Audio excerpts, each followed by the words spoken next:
जय श्री कृष्णा। मैं संध्या शर्मा आप सभी हरि भक्तों का इस कथा में स्वागत करती हूँ। योगानंद जी महाराज एक बार अपने गुरुदेव के यहाँ रांची से अपने शिष्यों के दल के साथ उपस्थित थे। गुरुदेव सुना रहे थे कि एक बार उनके गुरु ने किस तरह मृतक को पुनः जीवित कर दिया था।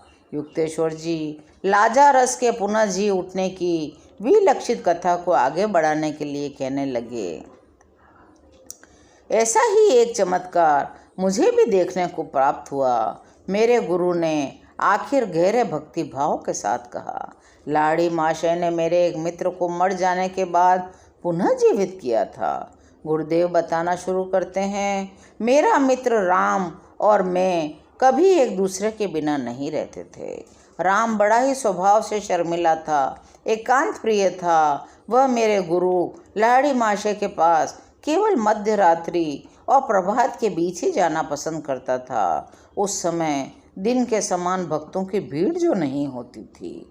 मेरा घनिष्ठतम मित्र था। वह मुझे अपने गहरे आध्यात्मिक अनुभव भी बताया करता था। मेरे गुरुदेव आगे कह रहे थे, अचानक राम की एक कड़ी परीक्षा ली गई। एक बार उसे हैजा हो गया। गंभीर बीमारियों में गुरुदेव डॉक्टरों को बुलाने के लिए कह देते थे, इसलिए 2 विशेषज्ञों को बुला लिया गया। रोगी की सेवा करने की हड़बड़ी में मैं मन ही मन गहराई से लाड़ी महाशय से प्रार्थना करने लगा। आखिर में मैं जल्दी जल्दी उनके घर गया। रोते रोते उन्हें सभी कहानी सुना दी। युक्तेश्वर जी जब अपने गुरु के पास जाते हैं, लाड़ी महाशय कहते हैं, अरे डॉक्टर तो राम को देख ही रहे हैं, वह ठीक हो जाएगा। मैं वह सुनकर फिर अपने मित्र राम के पास लौट आया।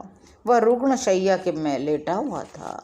ये 1-2 घंटे से अधिक नहीं जी सकता। एक डॉक्टर ने मुझे निराशा से भाव सुनाया।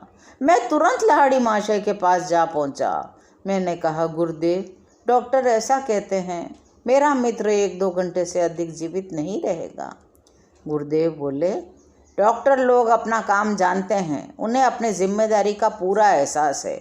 मुझे पक्का विश्वास है राम ठीक हो जाएगा। गुरुदेव ने आनंदपूर्वक मेरी बात काट दी। मैं दौड़कर फिर घर पहुंचा तो देखा दोनों डॉक्टर वहां से चले गए थे। उनमें से एक ने मेरे लिए चिट्ठी भी छोड़ी थी। लिखा था, हम जो कर सकते थे हमने किया, परंतु अब तुम्हारे मित्र राम के बचने की कोई आशा नहीं है। मेरा मित्र सचमुच आखिरी सांसें लेता हुआ प्रतीत हो रहा था। मेरी समझ में नहीं आ रहा था। उधर गुरुदेव कह रहे हैं, इधर डॉक्टर कह रहे हैं। राम का बुझता जा रहा जीवन दीप बार बार मेरे मन में विचार ला रहा था, क्या अब सब कुछ यहीं समाप्त हो जाएगा? फिर भी मैं अपने मित्र की सेवा करता रहा। अचानक चौकस होकर उसने जोर से कहा, युक्तेश्वर दौड़कर गुरुदेव के पास जाओ, उन्हें बता दो कि मैं चला गया। मेरी अंत्येष्टि होने से पहले मेरे शरीर को आशीर्वाद देने के लिए उनसे प्रार्थना करना। इन शब्दों के साथ ही राम ने गहरा निश्वास लिया और प्राण त्याग दिए।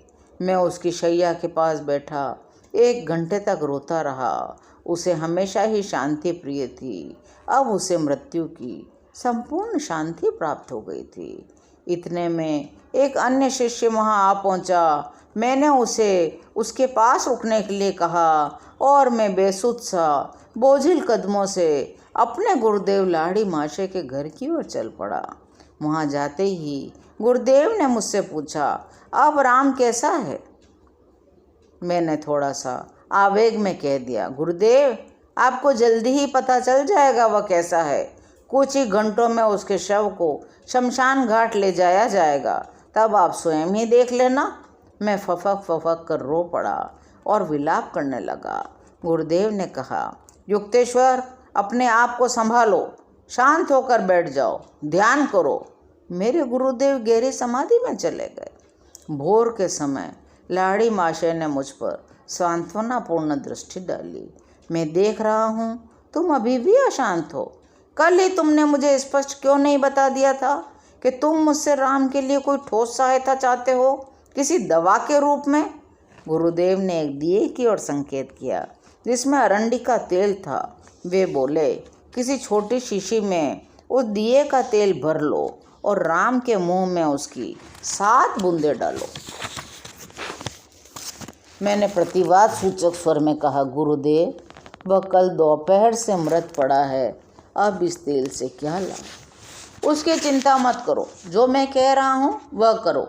मेरे गुरुदेव का प्रसन्न भाव अभी भी मेरी समझ में नहीं आ रहा था। मैं शोक की भीषण वेदना से व्यथित था। मैंने उस दिए में से थोड़ा तेल लिया और राम के घर की ओर चला गया।